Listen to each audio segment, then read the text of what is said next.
परमपिता परमात्मा, सारी सृष्टि के रचनहार, कुल मालिक, असंख्य ब्रह्मांडों के स्वामी, जगत गुरु, तीनों लोकों में प्रवेश करके सबका पालन पोषण करने वाले राजाधिराज, आत्माधार, नाथों के नाथ, देवों के देव महादेव, सर्वेश्वर महेश्वर, मृत्युंजय, अजरो अमर, आदि अनादि, सनातनी प्रभु, जगत पिता जगदीश्वर, 1008 की उपाधि के वास्तविक अधिकारी, अकाल मूरत शब्द स्वरूपी राम, परम पूज्य, प्रथम पूज्य, परम पुरुष, परम संत, परम दयालु, परम दयाणी, वासुदेव, सर्वगतम ब्रह्म, आदि पुरुष, अनादि पुरुष, आदि राम, हक्का कबीर, सत्य कबीर, राजा राजेश्वर, राजा राम, सबसे ऊपरी लोकों में रहने वाला परमात्मा, अल्लाहु अकबर, अल्लाहु कबीर, बड़ा भगवान, सत्य पुरुष, संत शिरोमणि सतगुरु रामपाल जी भगवान के चरण कमल में लाइव वीडियो में जुड़े हुए हम सभी भाई बहनों की तरफ से अनंत कोटि दंडवत प्रणाम। भाई और बहनों, ये जो वंदना है, ये जो महिमा है, ये पूर्ण परमात्मा की महिमा है। आपने मुझ 2 कोटि के जीव के मुख से जो ये वंदना सुनी है, जो ये महिमा आपने सुनी है, ये उस पूर्ण परमात्मा आदि पुरुष की है, अनादि पुरुष की है, आदि राम की है, सनातनी राम की है, जो सबका रचयिता है, सबका रचनहार है, जो सबसे ऊपर का भगवान है, जो बड़ा भगवान है। मुसलमान भाई जिसको अल्लाह कहते हैं, हिंदू भाई जिसको भगवान कहते हैं, जिनको प्रभु कहते हैं, ईसाई भाई जिसको अपना मसीह कहते हैं, वो अल्लाह, वो मसीह, वो प्रभु, वो राम आज इस धरती पे संत रामपाल जी के रूप में प्रकट हैं, संत रूप में प्रकट हैं, एक मानव रूप में प्रकट हैं। जैसे विष्णु अवतार राम और श्री कृष्ण जी मानव रूप धारण करके आए थे। क्योंकि यदि मानव को कोई बात समझानी है, इंसानों को यदि कोई बात समझानी है, तो भगवान ने इंसान ही बन के आना पड़ता है, मनुष्यवत ही आना पड़ता है। भगवान तो कोई भी रूप धारण करने में सक्षम है, लेकिन भगवान यदि मनुष्य के अतिरिक्त कोई अन्य रूप धारण करके आया, तो हम मनुष्य अन्य योनियों की भाषा समझने में समर्थ नहीं हैं, हम योग्य नहीं हैं। इसलिए परमेश्वर को, हम मनुष्य को यह आध्यात्मिक ज्ञान समझाने के लिए, गुरु महिमा समझाने के लिए, जन्म और मरण के रोग से सदा सदा के लिए मुक्त करवाने हेतु यहाँ पे एक मनुष्य की भांति, एक आम इंसान की भांति लीला करने के लिए आना पड़ता है। और वो सौभाग्यशाली आत्मा होती है जो उस मनुष्य रूप में आए हुए परमेश्वर को, उसके ज्ञान को सुनकर, समझकर पहचान लेती है, उनकी भक्ति ले लेती हैं और अपना जन्म मरण से पीछा छुड़वा लेती हैं। तो आज का वीडियो काफी लंबा हो चुका है। मेरे पास में तकरीबन 30 से 35 भाई बहनों की शंकाएं हैं, उनके सवाल है, लेकिन बड़ी मुश्किल से आज हम केवल एक ही भाई की शंका को ले पाएंगे। केवल उसी का आज हम समाधान जो है ज्ञान आधार से करने का प्रयास करेंगे। बाकी फिर हम लाइव आते रहेंगे, फिर हम भाई बहनों को समझाते रहेंगे। पद्मेश त्रिपाठी जी हैं जिन्होंने शंका जाहिर की थी जब दास पिछली बार लाइव आया था। तो पद्मेश त्रिपाठी जी ने कहा है कि सबसे पहली बात यह है कि जो व्यक्ति साधना करके प्रकृति का अतिक्रमण कर परमात्मा स्वरूप को प्राप्त होता है, प्रकृति के अंदर विद्यमान कोई अस्त्र और शस्त्र उसका भेद नहीं कर सकते, और ना ही प्रकृति के अंतराल में उसे कोई बंधन में बांध सकता है। जबकि रामपाल जी माननीय न्यायालय के द्वारा अपराध सिद्ध किए जाने के बाद में जेल में हैं, तो ये परमात्मा कहां से हो सकते हैं, ये कैसे हो सकते हैं? ये पद्मेश जी का सवाल था। कि जो आदि राम होता है, जो आदि पुरुष होता है, जो पूर्ण पुरुष होता है, जो यहां पे एक संत के रूप में आते हैं जैसा आप कह रहे हो, तो वो आदि पुरुष, वो आदि राम तो सभी बंधनों से मुक्त होता है, उसको कोई भी बंधन बांध नहीं सकता। तो संत रामपाल जी को कैसे हरियाणा सरकार ने अपने बंधन में बांध रखा? उनके कहने का मतलब है कि आपके गुरुजी जेल में क्यों हैं, वो बंधन में क्यों हैं, जेल से बाहर क्यों नहीं आ पा रहे? देखिए, सबसे पहले आपने समझना पड़ेगा राम और आदि राम की डेफिनेशन को। राम जिसे हम दशरथ पुत्र श्री रामचंद्र जी की संज्ञा देते हैं, जो कि त्रेता युग में आए थे, जो कि समर्थ नहीं थे, जो पूर्ण नहीं थे, जो बंधनों में बंधे हुए थे, वो मजबूर थे, वो विवश थे अपने प्रारब्ध को भोगने के लिए। उनको विष्णु जी की तरफ से एक श्राप लगा हुआ था। जब नारद, जो ब्रह्मा जी का पुत्र है, कई हजारों वर्षों तक कठोर तपस्या करके, और उसने देखा कि मैंने तो काम वासना के ऊपर विजय प्राप्त कर दी, कामदेव मुझे परेशान नहीं कर सकता, दुखी नहीं कर सकता, मैंने विजय प्राप्त कर दी। सीधा अपने पिता ब्रह्मा जी के पास गया और ब्रह्मा जी से कहा कि पिताजी, मैंने कामदेव के ऊपर विजय प्राप्त कर दी है, मुझे कामदेव परेशान नहीं कर सकता। तो ब्रह्मा जी ने देखा कि इस बच्चे को अहंकार हो गया है, ये अभी नादान है, इसको ज्ञान नहीं है। उसने कहा कि बेटा, ये बात किसी और से ना कहना, मेरे को तो तूने कह दी। ठीक है, तूने जो उपलब्धि प्राप्त कर ली बहुत अच्छी बात है, लेकिन उसका ढिंढोरा मत पीट, अहंकार उत्पन्न मत कर अपने अंदर। लेकिन आधे अधूरे ज्ञान युक्त इन देवताओं से कहां रहा जाता। नारद जी तुरंत भगवान विष्णु के पास चले गए कि भगवान को जाके बताऊंगा मैंने ये उपलब्धि कर ली भगवान। इतने दिन घोर तपस्या करके विष्णु जी के पास गए और विष्णु से कहा कि भगवान, मैंने कामदेव की विजय प्राप्त कर दी। बोले भाई, बहुत अच्छी बात है, अगर कामदेव पे विजय प्राप्त कर दी तो। भगवान विष्णु ने कहा कि ये विजय तो हम भी प्राप्त नहीं कर पाए, मैं ब्रह्मा और विष्णु भी विजय प्राप्त नहीं कर पाए कामदेव पे तो, और तूने बहुत जल्दी विजय प्राप्त कर ली। तो विष्णु जी ने देखा कि इसका अहंकार तोड़ना चाहिए। तो विष्णु जी ने क्या किया, कुछ दिनों के बाद में एक मायावी दुनिया की रचना की, एक नगरी बना दी, लोग बना दिए, राजा बना दिया, रानी बना दी, उसके बेटा बेटी बना दिए। और मायावी नगरी में उस राजा की लड़की अपने स्वयंवर के लिए तैयार थी। नारद जी वहां पे चले गए। नारद जी ने देखा कि लड़की बहुत सुंदर है। उनके मन में शादी करने की इच्छा जागृत हो गई। जो कामदेव पे विजय प्राप्त करके आए थे महापुरुष, उनके मन में शादी करने की इच्छा उत्पन्न हो गई। अब नारद जी सकल सूरत से इतने सुंदर नहीं है, तो तुरंत वो भगवान विष्णु के पास में गए। बोले, भगवान, मुझे आप अपना हरि रूप दे दीजिए। हरि का मतलब होता है भगवान, प्रभु, और एक हरि का दूसरा रूप होता है बंदर। तो विष्णु भगवान ने तो उसके अहंकार को तोड़ना था। तो विष्णु जी ने कहा कि तथास्तु, और विष्णु जी ने उनको वो बंदर का चेहरा दे दिया। नारद जी के चेहरे पे बंदर का चेहरा लग गया।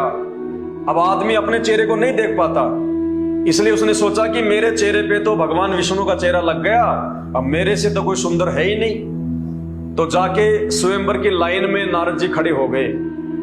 राजा की कन्या हाथ में माला लेके आने लगी और नारद जी की तरफ देखा, हल्की सी मुस्कुरा के आगे चल दी। नारद जी ने देखा क्या बात हुई, इसका मेरी तरफ ध्यान नहीं गया क्या? तो नारद जी 2-4 कदम आगे बढ़ के एक राजा के आगे फिर खड़े हो गए लाइन में कि हो सकता है इस कन्या का ध्यान नहीं आया मेरी तरफ। कन्या फिर पहुंची नारद जी के पास में, फिर उसकी मुंह की तरफ देख के हंसी और आगे चल दी। नारद जी ने देखा, लगता है लड़की को कोई धोखा लग गया, मेरे से बड़ा सुंदर तो है ही नहीं कोई। फिर अगली लाइन में जाके लग गए, वहां भी लड़की ने उसको रिजेक्ट कर दिया। फिर किसी पास में खड़े हुए राजा ने बताया कि जाके पहले बाल्टी में जो पानी से भरी हुई हो, पहले जाके अपना चेहरा देख, आ गया स्वयंवर के लिए। तो नारद जी ने जाके अपना मुंह देखा तो उनको बड़ा गुस्सा आया, और उसी समय नारद जी ने भगवान विष्णु को श्राप दिया कि जिस प्रकार आज एक स्त्री के वियोग में मैं दुखी हूं, उसी प्रकार तुम भी एक जन्म एक जीवन अपनी स्त्री के वियोग में भोगोगे, तुम भी मेरी तरह इसी प्रकार दुखी रहोगे। वो नारद जी का श्राप एक देवता का श्राप है, और जिसको हम भगवान कहते हैं, जिसको हम सृष्टि का रचनहार कहते हैं, उस विष्णु को लग गया। और वो विष्णु अगर आदि राम है, वो अगर आदि पुरुष हैं, तो आदि पुरुष को तो कभी किसी का श्राप नहीं लगता। देश के राष्ट्रपति के ऊपर कोई श्राप काम नहीं करता, कोई मुकदमा नहीं लगता राष्ट्रपति के ऊपर। बाकी नीचे लगता है लोगों के ऊपर, उनको जेल भी होती है, लेकिन राष्ट्रपति देश का प्रथम नागरिक होता है। जब तक वो राष्ट्रपति की कुर्सी पे होता है, उसके ऊपर कोई मुकदमा काम नहीं करता, कोई एफआईआर काम नहीं करती। तो श्री विष्णु यदि आदि राम है, आदि पुरुष हैं, तो एक देवता का, एक छोटा सा देवता नारद, उसका श्राप कैसे लग गया। और उस श्राप को भोगने के लिए श्री रामचंद्र जी को त्रेता युग में राम रूप में राजा दशरथ के घर में जन्म लेना पड़ा, अवतार रूप में।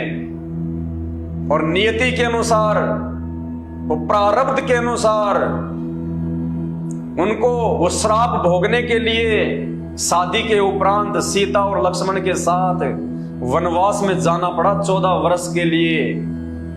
और वहां से रावण ने सीता का अपहरण किया, रावण सीता को लंका में लेके गया। अब इस भाई के सवाल पे आता हूं मैं कि संत रामपाल जी यदि आदि पुरुष है, परमात्मा है, भगवान है, तो बंधन में क्यों? अब पता चलेगा आपको राम कौन है, आदि राम कौन है, बंधन में कौन है और बंधन से मुक्त कौन है। जब राम रावण का युद्ध हुआ और जब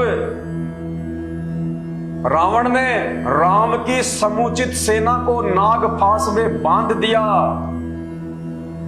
सर्पों ने, नागों ने श्री रामचंद्र जी सहित, लक्ष्मण सहित, हनुमान जी सहित, जामवंत सहित, अंगद सहित, सुग्रीव सहित जितने बड़े बड़े योद्धा उनके साथ में गए थे, कंप्लीट सेना को सर्पों ने लपेटा मार लिया, लपेटा। यूं सीधे हाथ हो गए जैसे हम लोग जन गण मन अधिनायक के समय सीधे हाथ करके खड़े हो जाते हैं। ऐसे श्री राम, श्री लक्ष्मण, हनुमान, जामवंत, सुग्रीव, अंगद, पूरी की पूरी वानर सेना को, श्री रामचंद्र जी की सेना को नाग फांस में बांध लिया। उन सर्पों ने बंधन में बांध लिया। आप जिनको आदि राम कहते हैं, आप जिनको आदि पुरुष कहते हैं, आप जिनको सृष्टि का रचयिता कहते हैं, और वो श्री राम अपने बंधन नहीं काट पाए, वो श्री राम बंधन मुक्त नहीं हो पाए अपनी शक्ति से, ना हनुमान जी अपने बल से और अपने शौर्य से नागों से मुक्त हो पाए, सर्पों से मुक्त हो पाए। सब ने असमर्थता जाहिर कर दी, सबकी शक्ति का पता चला वहां पे। फिर क्या किया श्री रामचंद्र जी ने? अपने वाहन गरुड़ पक्षी को पुकारा। गरुड़ ने आके अपनी नुकीली चोंच से, और भगवान श्री राम को, जिनको सृष्टि का रचयिता कहते हैं, जिनको बंधन मुक्त कहते हैं, उस श्री राम को और उनकी पूरी सेना को और हनुमान जी को और लक्ष्मण को एक पक्षी ने, एक जानवर ने, जो कि उनकी सवारी थी, उनका वाहन था, उस गरुड़ ने श्री रामचंद्र जी को मुक्त किया। श्री रामचंद्र जी अपनी आध्यात्मिक शक्ति से, अपनी सिद्धि से, अपने मंत्रों से, अपनी भक्ति से, अपने पावर से बंधन मुक्त नहीं हो पाए। और सूक्ष्म वेद में 5वां जो वेद है, जो कबीर परमात्मा ने आके दिया, क्योंकि इन 4 वेदों में कंप्लीट ज्ञान नहीं है भक्ति का, पांचवें वेद में कंप्लीट ज्ञान है, जिसको सूक्ष्म वेद कहा जाता है, संत भाषा में जिसको कबीर सागर कहा जाता है। उस पांचवें वेद में फिर परमात्मा ने बताया इनके विषय में कि बंधन काटे विपत्ति में और कठिन कियो संग्राम, यानी वो लड़ाई राम और रावण की वो कठिन हो गई थी, वो संग्राम कठिन हो गया था, क्योंकि नागफास में रावण ने पूरी सेना को बांध दिया था। और फिर उस बंधन, उस विपत्ति में वो बंधन आके किसने काटे? गरुड़ ने। तो कहते रहे, हे जीव आत्माओं, कुछ विचार करो, ये कहां तक के भगवान है, कहां तक इनमें शक्ति है। कहते बंधन काटे उस विपत्ति में और कठिन कियो संग्राम, और चीनो रे नर प्राणियों, वो गरुड़ बड़ो या राम। ये कुछ विचार करो, चीनो, कि तुम्हारा भगवान श्री राम बड़ा हुआ या फिर वो गरुड़ बड़ा हुआ जिसने तुम्हारे श्री राम के भी बंधन काटे। तो पहली बात तो जिनको आप जी आदि राम समझते हैं, जिनको आप आदि पुरुष समझते हैं, तो वो कहां तक के आदि राम है, कहां तक के वो आदि पुरुष हैं, जिनको एक सर्प ने बांध लिया, लपेटा मार लिया, एक सांप के बंधन से मुक्त नहीं हो पाए भगवान श्री राम। तो विचार कीजिए, उनकी भक्ति से आज हमारे जन्म मरण का बंधन कहां से कटेगा, हमारा जन्म मरण का रोग कहां से कटेगा, वे हमारी पीड़ा को कैसे हरेंगे जो खुद की पीड़ा को नहीं हर पाए। तो वो श्री राम बड़े या फिर वो गरुड़ बड़ा, ये खुद विचार करो। परमात्मा ने बुद्धि दी है, मानव शरीर दिया है, वो भगवान कहां से हो गए? ये असमर्थता है श्री रामचंद्र जी की, हनुमान जी की, लक्ष्मण जी की। अब हम आते हैं आपके सवाल के जवाब पे। फिर संत रामपाल जी बंधन में क्यों हैं? संत रामपाल जी बंधन में नहीं है। संत रामपाल जी पूरी दुनिया को बंधन मुक्त करने के लिए लीलामयी बंधन में है। ये वो परमात्मा है, वो आदि अनादि पुरुष है, जिसके आधे बाल के बराबर ब्रह्मा विष्णु महेश दुर्गा और काल के लोग भी नहीं है। वो महान आदि पुरुष है। ये आप और हमारे बंधनों को काटने के लिए, आप और हमारे को अपनी पहचान करवाने के लिए, ज्ञान से, शास्त्रों से विधिवत हमारे को भक्ति करवा के उस अमर लोक में ले जाने के लिए, इस काल के शैतान के बंधन कटवाकर सदा सदा के लिए 84 लाख योनियों से मुक्त करवाने के लिए लीलामय रूप से जेल में बैठे हैं। क्यों बैठे हैं? क्योंकि सन 1994 से संत रामपाल जी ने यह ज्ञान देना शुरू किया था और 2014 बरवाला कांड तक उन्होंने 28 वर्षों तक ज्ञान दिया। सौभाग्य उन आत्माओं का जो उस समय उनके ज्ञान को समझ के उनकी शरण में आई, उनकी पनाह में आई। और जो व्यक्ति अभी तक उनकी शरण में नहीं है, जो उनके ज्ञान को नहीं सुन रहे हैं, जो भक्ति और भगवान की पहचान नहीं कर पा रहे हैं, आने वाले समय में जो प्राकृतिक आपदाएं, जो विनाशकारी समय, इस प्रकृति का जो रौद्र रूप आप देखने वाले हो, जैसा कि चंद वर्ष पहले ये कोरोना आया था, एक ट्रेलर दिखाया परमेश्वर ने, आदि राम ने ट्रेलर, कि संभल जाओ, सुधर जाओ, भगत बन जाओ, सदाचारी बन जाओ, ये मांस मदिरा नशा व्यभिचार इनको त्याग दो, सदाचारी जीवन जीवो, वरना आने वाले समय में जो प्रकृति का रौद्र रूप तुम देखोगे, तुम्हारी रूह कांप जाएगी। और उस समय पूरे विश्व में त्राही त्राही मचेगी। और संत रामपाल जी ने अपनी पुस्तक ज्ञान गंगा में, जहां पेज नंबर 187 नास्त्रदमस की भविष्यवाणी का मराठी भाषा में जिक्र किया हुआ है, उस नास्त्रदमस की भविष्यवाणी का जिक्र करते समय ज्ञान गंगा पुस्तक पेज नंबर 187 संत रामपाल जी ने युग परिवर्तन का समय लिखा हुआ है कि महायुग परिवर्तन का समय सन 1905 से लेके 2028 तक है, 2028 तक। और ये उस महायुग परिवर्तन का अंतिम समय निकट आ चुका है। ये 2023 चल रही है, आधी जा चुकी है। 24, 25, 26, 27, 28, 5 वर्ष, ये आगामी 5 वर्ष इस दुनिया के लिए खून के आंसू रुलाने वाले होंगे। खून के आंसू रुलाने वाले उन लोगों के लिए जो लोग समय रहते संत रामपाल जी के ज्ञान को समझ के उनकी शरण में नहीं आते हैं। और उसके बाद जब पूरी दुनिया में त्राही त्राही मचेगी, ये तो बाबा वेंगा और नास्ट्रेडमस की भविष्यवाणी से भी सर्वसिद्ध हो चुका है।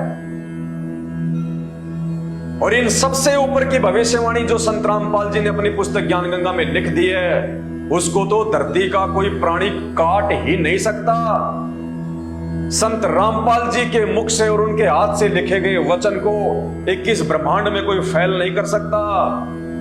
कहते 7 वचन पलटे नहीं, चाहे पलट जाए ब्रह्मांड। सूरज पूर्व के बजाय पश्चिम से उदय हो सकता है, लेकिन संत रामपाल जी के मुख से बोले गए वचन फैल नहीं हो सकते। तो इन आने वाले 4-5 वर्षों में ये प्रकृति इंसान को जो अपना रौद्र रूप दिखाएगी, प्रकृति कौन? ये दुर्गा और ये काल जो 21 ब्रह्मांड का संचालन करते हैं, ये जो रौद्र रूप दिखाएंगे यहां पे, जो महामारियां आएंगी जिनके विषय में भविष्यवाणियां हो चुकी हैं कि डॉक्टर भी हॉस्पिटल छोड़ छोड़ के भाग जाएंगे, चलते चलते लोग रोडों पे गिर गिर के मरेंगे। डॉक्टर छोड़ के हॉस्पिटल भाग जाएंगे कि ये क्या बीमारी आ गई।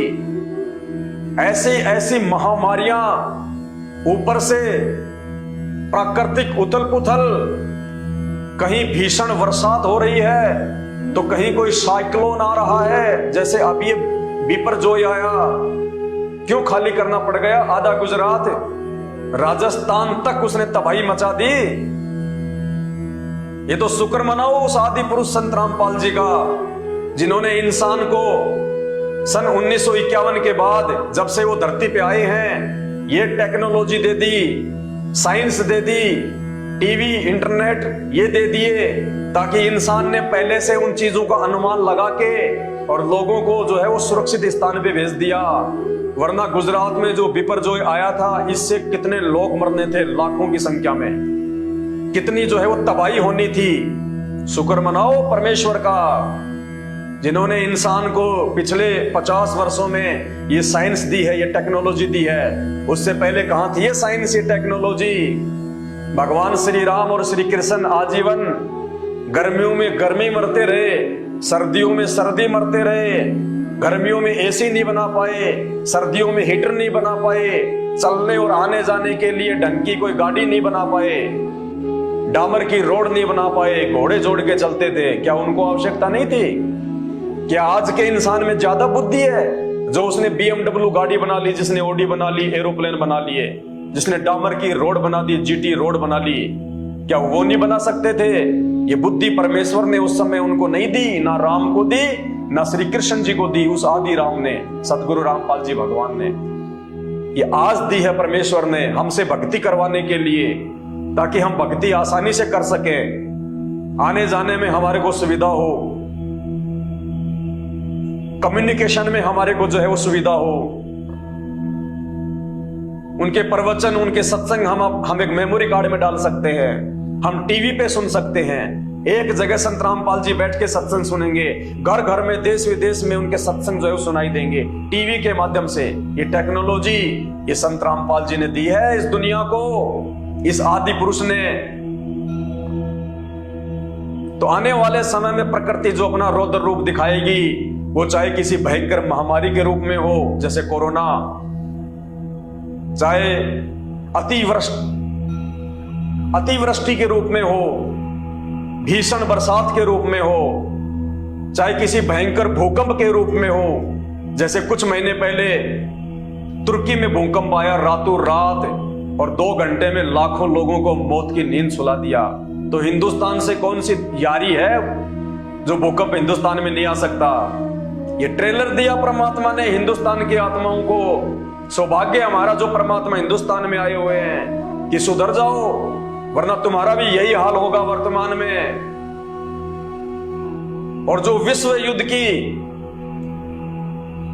छाया जो पूरे विश्व के ऊपर जो मंडरा रही है, फूड क्राइसिस आएगा, दाने दाने को लोग तरसेंगे, दाने दाने को।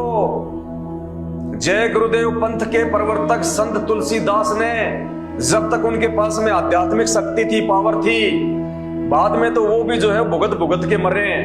उनको भी पूरे शरीर पे, हाथ पे उनके कोड हो गया था जब उनकी भक्ति समाप्त हो गई, क्योंकि वो गुरु अधिकारी नहीं थे, मनमुखी रूप से वो गुरु बन रहे थे राधा स्वामी इस पद से निकल के।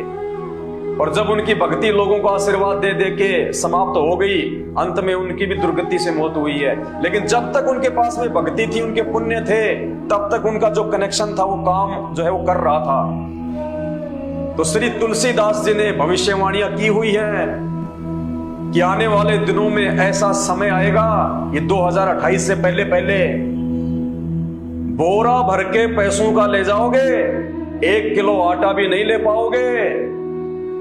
और ऐसा फूड क्राइसिस आएगा, गंदी नाली में अगर रोटी का टुकड़ा पड़ा हुआ मिल जाएगा तो लोग सोचेंगे उठा के खा लो, वरना शाम तक जीवित नहीं रहेंगे। ये न्यूक्लियर बम, एटम बम, ये मिसाइलें, ये होली दिवाली पे मनोरंजन के लिए नहीं बना रखी अमेरिका ने, चाइना ने, रसिया ने। और आजकल तो एक एक न्यूक्लियर मिसाइल, एक एक एटम बम, परमाणु बम इतने खतरनाक हैं, एक बम पूरे देश के लिए पर्याप्त है। और रसिया इस समय कितना जो है वो, रसिया कितना वो नजदीक बैठा हुआ है न्यूक्लियर छोड़ने के। और भविष्यवाणी हो रखी है, चाइना, अमेरिका और रसिया 90% ये देश आपस में लड़ झगड़ के नष्ट हो जाएंगे, 90%। और 10% जो आत्मा जो बचेंगी इन देशों में, उनको भारत अपनी शरण देगा। आम आदमी अपने और अपने परिवार की जान के लिए ऊपर हाथ करके रोएगा इन देवी देवताओं से, ब्रह्मा विष्णु महेश से। मुसलमान अपने अल्लाह से अरदास करेंगे, लेकिन ना तो वो मुसलमानों का अल्लाह वो शैतान आएगा बचाने, ना ब्रह्मा विष्णु महेश, और ना ही हिंदुओं का अल्लाह वो काल आएगा बचाने। जो कोरोना में नहीं आ पाया, जो शुरुआत में नहीं आ पाया, वो भीषण समय में कहां आएगा। उस समय जब ये देश के राजनेता भी अपनी जान के लिए दर दर की ठोकरें खाते फिरेंगे, उस समय ये संत रामपाल जी पूरी दुनिया में एकमात्र बचाव का साधन दिखाई देंगे। जिनको आप कह रहे हो ना कि वो बंधन में बंद हैं, हिसार जेल में बैठे बंधन में, वो आपको आज बंधनों में दिखाई देने वाला वो बंधन मुक्त परमात्मा, वो अविनाशी परमेश्वर उस समय दुनिया को दिखाई देगा कि हां, अब यदि धरती पे कहीं कोई बचाव का माध्यम है। क्योंकि जब आप उस भीषण समय में, उस भीषण परिस्थिति में,